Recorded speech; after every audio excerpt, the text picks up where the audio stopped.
Distance होता है between two parallel lines जिसको हम constant.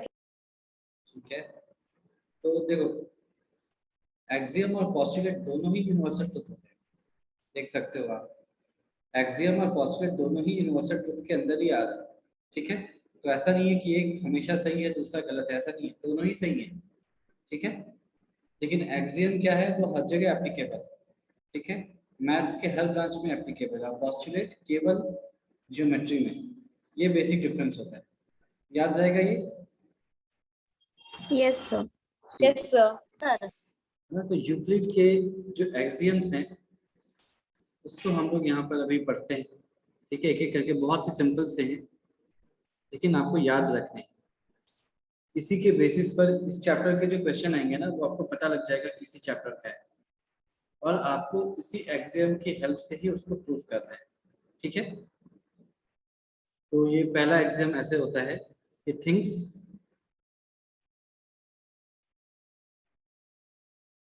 which are equal, things which are equal to the same thing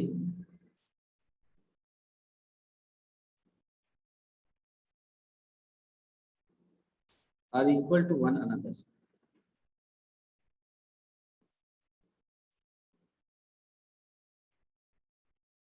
ठीक है, याद रहेगा ये क्या कहा जा रहा है कि things which are equal to the same thing are equal to one another. Obvious है, इसका मतलब क्या है कि मैं अगर एग्जांपल लूं कि एक चीज है ए और एक क्या है सी, अगर ए इक्वल टू बी है और सी इक्वल टू बी है ना, तो ध्यान से देखो क्या कहा जा रहा है, things which are equal to the same thing. तो यहाँ पर सेम थिंग किसको कंसीडर किया हमने, बताओ। सर बी को। बी को है ना, ए एक थिंग है that is equal to B and C is another thing that is also equal to B, यानी things which are equal to the same thing are equal to one another. तो this implies A is equal to C होगा। सही है ये,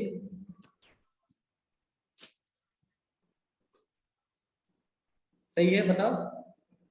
yes sir. है ना, obvious है ना, ऑब्वियस है। तो आगे अगर आप यूज करोगे ना, तो इसी को आप बताओगे कि आप कैसे यूज करोगे। A is equal to C, अगर ये इक्वेशन आ गया A is equal to B, C is equal to B, फिर A is equal to C, कैसे लिखा, तो आप लिखोगे एक्सियम 1 से। एक्सियम 1 क्या कहता है कि things which are equal to the same thing are equal to one another.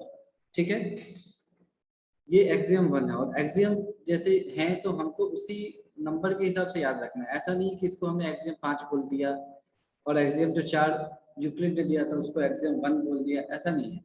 जिस पैटर्न पे उन्होंने बोला है हमें वैसे ही याद रखना है। ठीक है, ये पहला था। दूसरा ऐसा सर आएगा टोटल कितने एक्सियम्स हैं? 5। ठीक है, if equals are added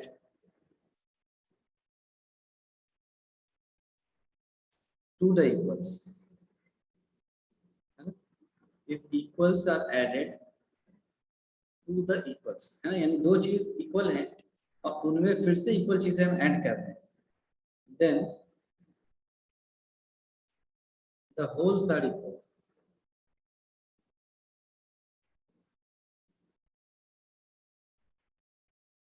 ठीक है, ये समझ में आया। इसका मतलब क्या है कि अगर दो चीज इक्वल हमारे को दे रखी है, if a is equal to b, है ना, अब हमने क्या किया, then add c to both a and b।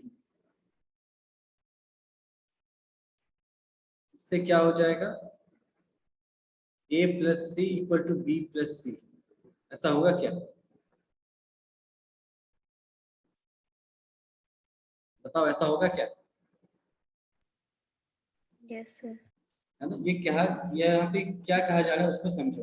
If equals are added to the equal, है ना, टू द इक्वल्स, है ना, यानी दो चीजें ऑलरेडी इक्वल बता रखी हैं, है ना, उसमें अगर सेम चीज को ऐड कर दिया जाए दोनों में, तो जो फाइनल दो चीजें बनती हैं वो भी इक्वल होंगी।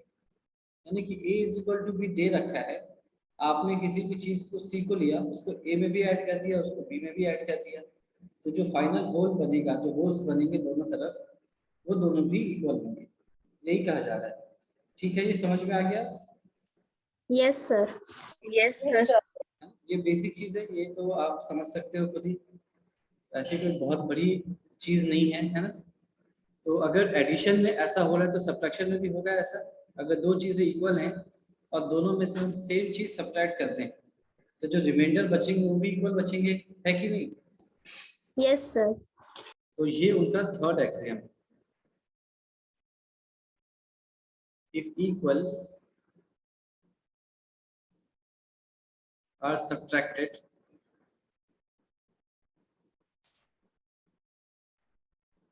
फ्रॉम इक्वल्स,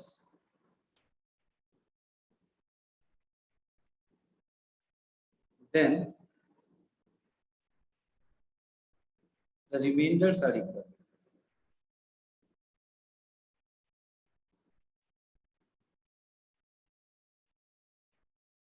ठीक है, reminders are equal।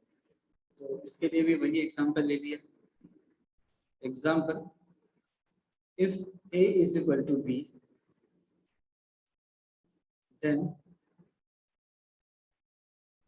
if c is subtracted from both a and b, this implies a minus c will be equal to b minus c। ये ऐसा होगा। अग्री करते हो आप? Yes sir. ठीक है, स्ट्रेट फॉरवर्ड है, सिंपल है अभी तक जो पढ़ा है। नेक्स्ट एक्सियम पढ़ते हैं। ठीक है, ये इंटरेस्टिंग है, थोड़ा इसको देखना। इजी है पर इंटरेस्टिंग है। थिंग्स which coincide with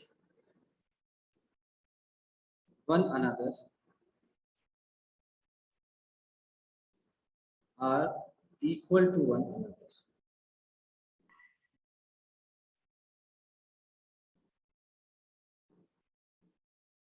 ठीक है, things which coincide with one another are equal to one another।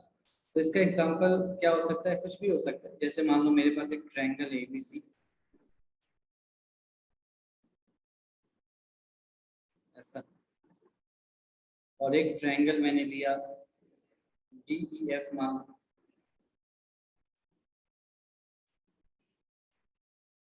ऐसे करके। अब मैंने क्या किया, इस ट्रायंगल को इसके ऊपर रखा, तो यहाँ पर अगर ऐसा आ रहा है,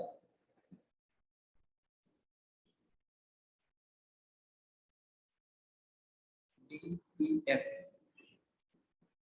और ABC ट्रायंगल को उठा करके इसके ऊपर रखा इस तरह से कि एग्जैक्टली इसको कवर कर ले, ऐसा हर पोर्शन नीचे वाले ट्रायंगल के साथ कोइंसाइड करे, ऐसे।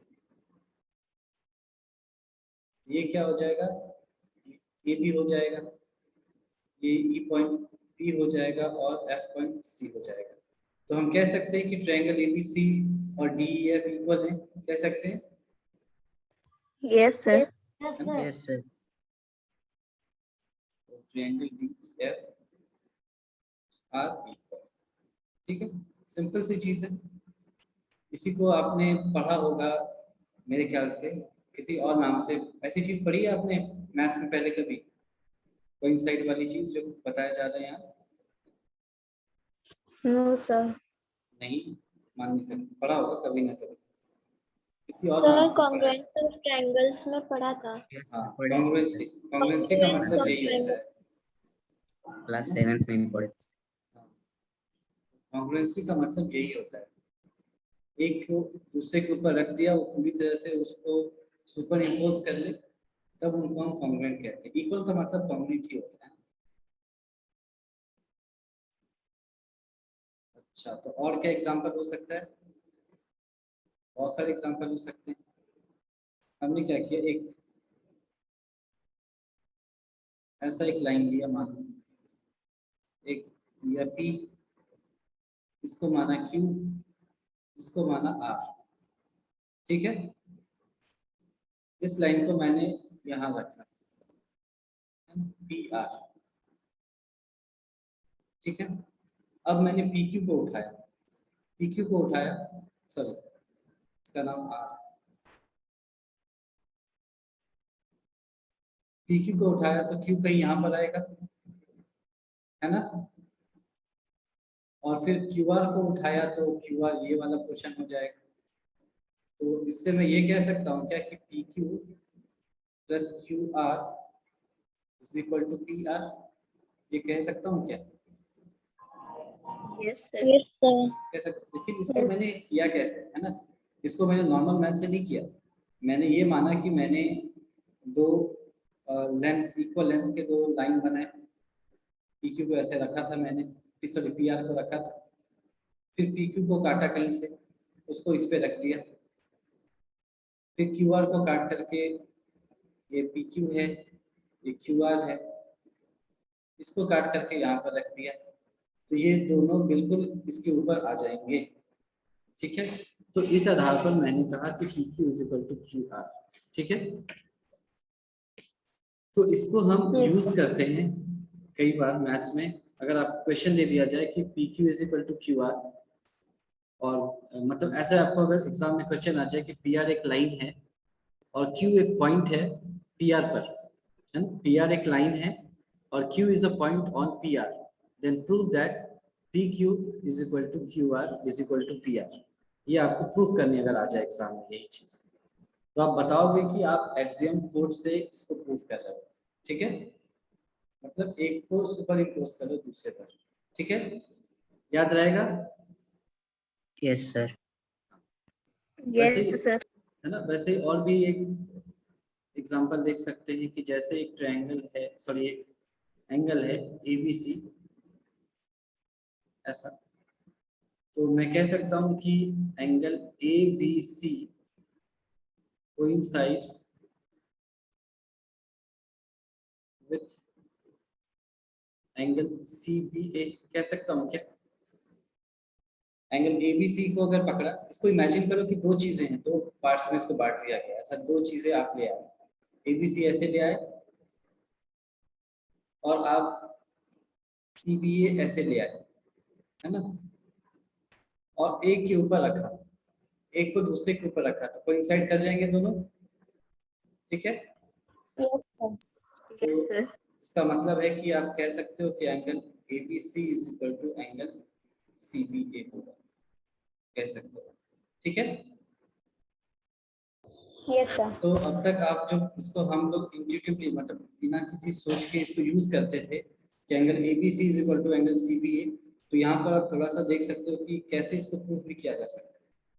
हम प्रूफ के पार्ट में नहीं जाते थे, मान के चलते थे कि ये तो ऑब्वियस है, होता ही है, इसका प्रूफ यही है ना। एक को दूसरे के ऊपर रखोगे तो पूरी तरह से सुपर इम्पोज कर देगा, ठीक है। यहाँ तक समझ में आया, बहुत ही आसान सारे हैं, कोई इसमें मुश्किल नहीं है। तो कितने हो गए, 3 हो गए,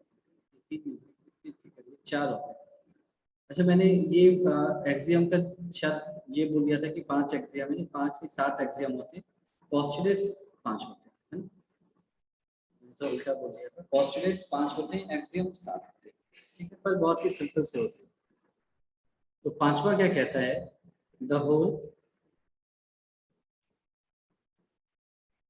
is greater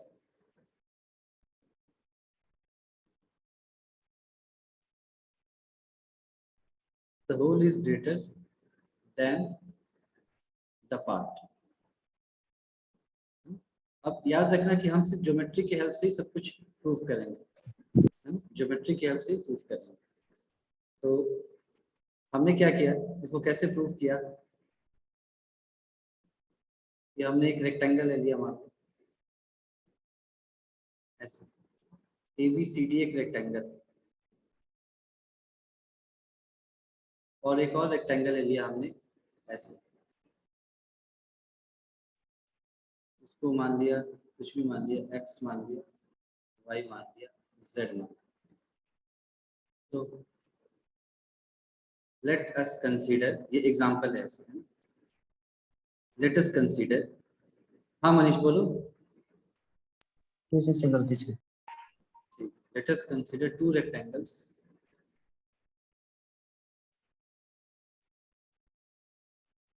ABCD and x b y z। ठीक है, तो ये वाला छोटा वाला रेक्टेंगल हो गया। तो यहाँ से हम क्या कह सकते हैं कि rectangle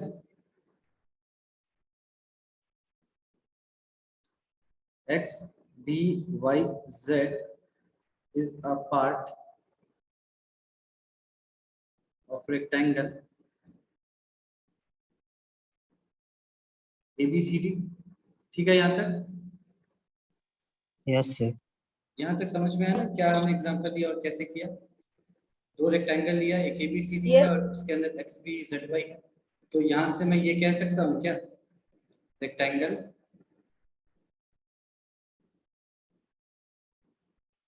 ABCD is greater than rectangle x b y z। ये कह सकता हूँ क्या? Yes sir. है ना, बिल्कुल कह सकता हूँ। ठीक है, Yes. तो ऊपर में वही कहा गया है कि जो होल है, जो संपूर्ण है, वो क्या होगा, अपने पार्ट से किसी भी पोर्शन से बड़ा होगा। ये तो होता ही है, ऑब्वियस सी बात है, हमें पता है।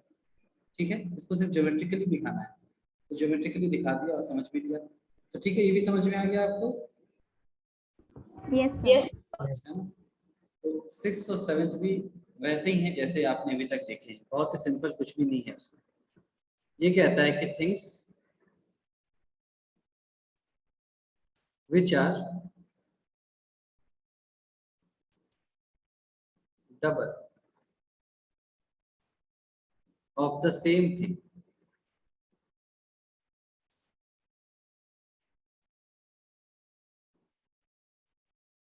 are equal to one another।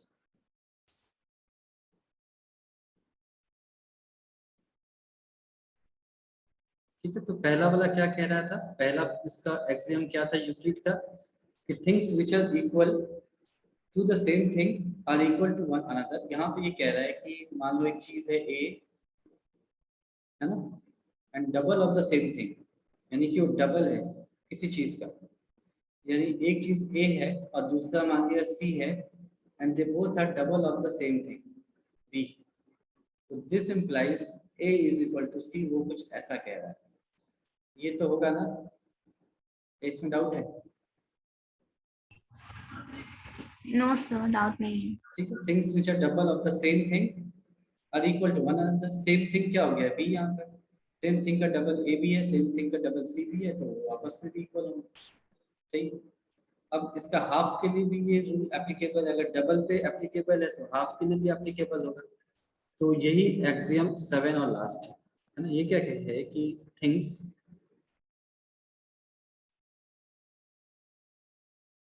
which are halves of the same thing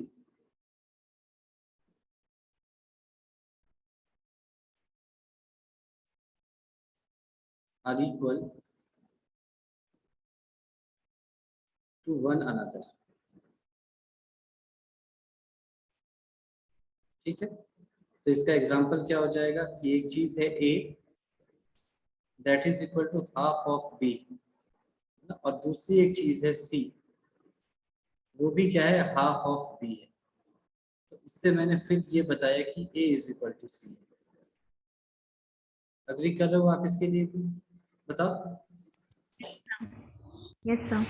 है ना, तो जो सातों हमने एक्सियम पढ़े, बहुत ही स्ट्रेट फॉरवर्ड और बहुत ही सिंपल, है ना, कुछ भी इसमें मुश्किल Yes, नहीं है मेरे ख्याल से। लेकिन सिर्फ आपको ये याद रखना है कि ये एक्सियम कौन से नंबर पे आता है, कौन सा एक्सियम कौन से नंबर पे आता है। रिजल्ट तो आपको याद ही होगा, उसका नंबर भी याद रखना है। इसको जब यूज करेंगे तो लिखा एक्सियम 5 से आया, इसको एक्सियम 6 से आया एंड सो ऑन।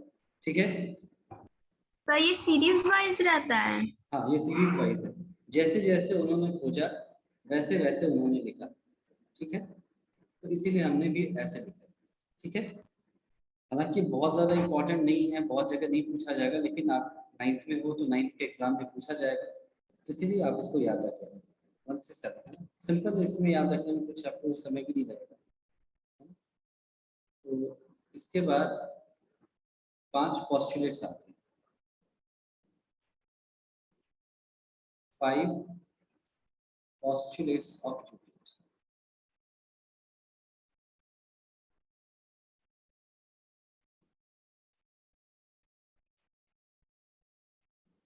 ठीक है, 5 postulates of Euclid। postulate में क्या क्या है? पहला तो ये कह रहा है कि इसका मतलब, पहले postulate का मतलब यही है कि किसी भी पॉइंट से एक लाइन ड्रॉ किया जा सकता है। तो ये कहा जा रहा है यहाँ पर कि straight line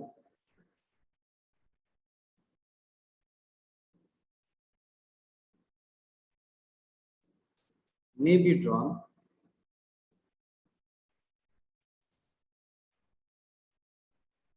from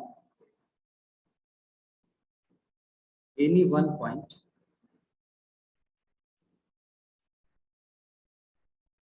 to any other point। ठीक है,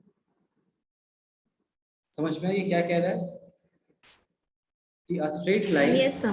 may be drawn from any one point to other point, यानी कि बहुत सारे पॉइंट्स हैं मान लो स्पेस में से, बहुत सारे पॉइंट्स हैं। ये कह रहा है कि किसी भी एक पॉइंट को पकड़ा और इस पॉइंट से इस पॉइंट तक एक स्ट्रेट लाइन ड्रॉ किया जा सकता है, फिर इस पॉइंट से इस पॉइंट तक भी एक स्ट्रेट लाइन ड्रॉ किया जा सकता है, इसी पॉइंट से इस पॉइंट में भी एक स्ट्रेट लाइन ड्रॉ किया जा सकता है। समझ में आ गई बात? यस सर, आ गया। तो इसको और सिंप्लीफाई करके हम ऐसे लिखते हैं कि at least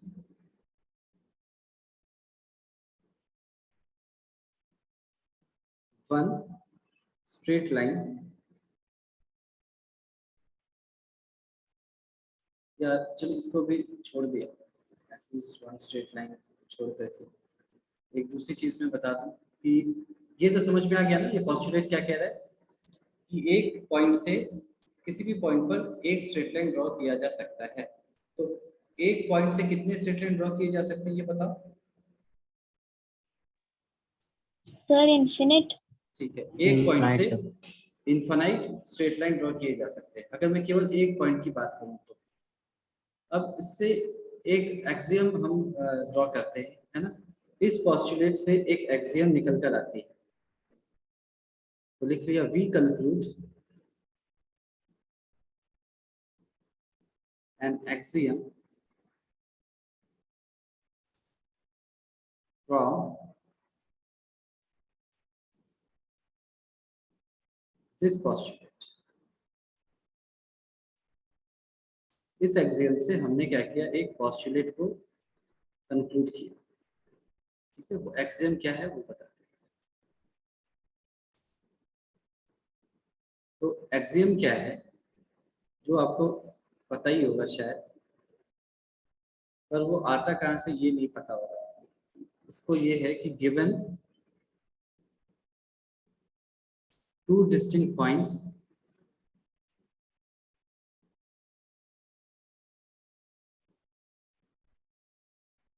there is a unique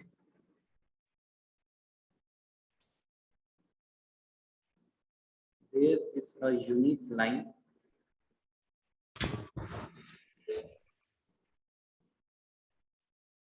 that passes through them।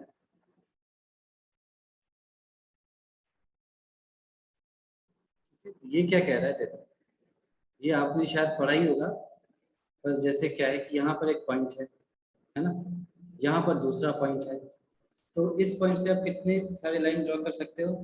एक ड्रॉ कर लिया, एक इधर भी ड्रॉ कर लिया, ऐसे एक इधर ड्रॉ कर लिया, ऐसे ड्रॉ कर लिया, एक ऐसे ड्रॉ कर लिया।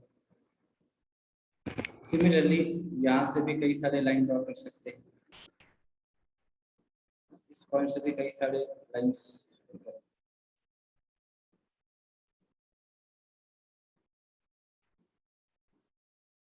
इस पॉइंट से भी बहुत सारे लाइंस ड्रॉ किए जा सकते हैं ऐसे। ठीक है, ये पॉइंट 1 है, ये है पॉइंट 2। यहाँ तक ठीक है? आपको समझ में आया? Yes sir.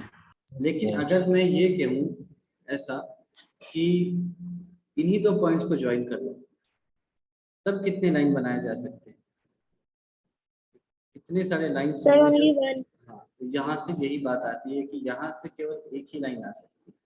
ठीक है, समझ में आया? तो ये यूक्लिड की देन थी।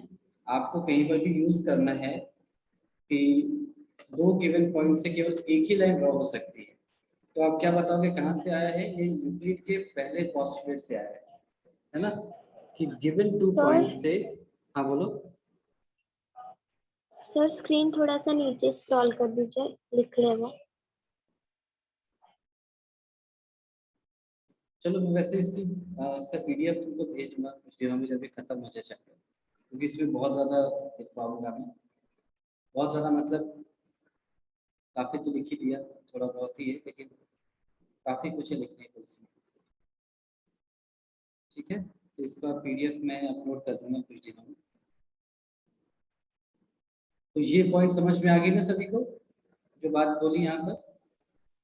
Yes sir. कि given two distinct points there is a unique line that passes through them। ठीक है, सिंपल है। चलो अब यहाँ से हम सेकंड एक्सियम, सेकंड पोस्टुलेट पे आते हैं। देखो इसके जो पहले 4 पोस्टुलेट हैं बहुत ही आसान है। एक्सियम आपने देखा वो सातों के सातों बहुत आसान थे, जो पोस्टुलेट हैं वो 5 हैं। तो जो पहले 4 है वो बहुत ही ज्यादा बेसिक है, उसमें कुछ भी नहीं है। जो मेन है वो 5वां है, वो भी बहुत ही बेसिक ही है, लेकिन इनसे थोड़ा सा हाई स्टैंडर्ड का है। तो जो दूसरे तीसरे चौथे उसको मैं जल्दी से एक लाइन में लिखवा देता हूँ। तो सेकंड पोस्टुलेट क्या कहता है कि a terminated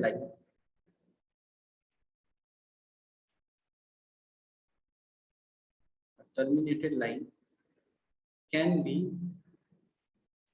produced indefinitely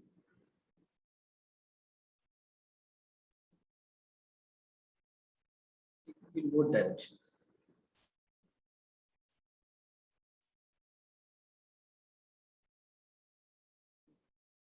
अच्छा, टर्मिनेटेड लाइन को बोलते क्या है? टर्मिनेटेड लाइन का क्या नाम होता है? आपने मैथ्स में पढ़ा होगा, क्या बोलते हैं? Line segment. हाँ, लाइन सेगमेंट बोलते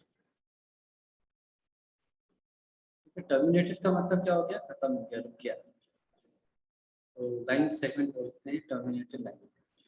ये कह रहा है कि अगर मेरे पास एक टर्मिनेटेड लाइन सेगमेंट है ऐसा, मान लो AB, तो मैं इस लाइन सेगमेंट को दोनों डायरेक्शन में स्ट्रेच कर सकता हूँ।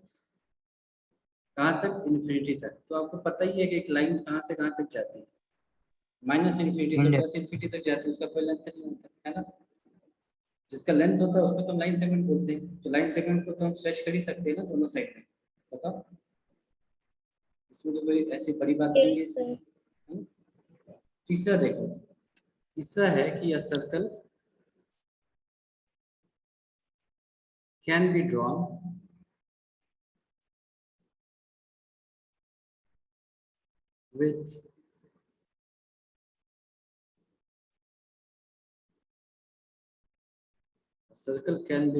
with any center and any radius। ठीक है, ये बात भी सही है कि जब हम सर्कल ड्रॉ कर रहे हैं तो हम किसी भी चीज को सेंटर मान करके, किसी भी चीज को रेडियस मान करके हम एक सर्कल बना सकते हैं। ठीक है ना? Yes sir. और चौथा क्या कहता है कि all all right angles are equal to one another.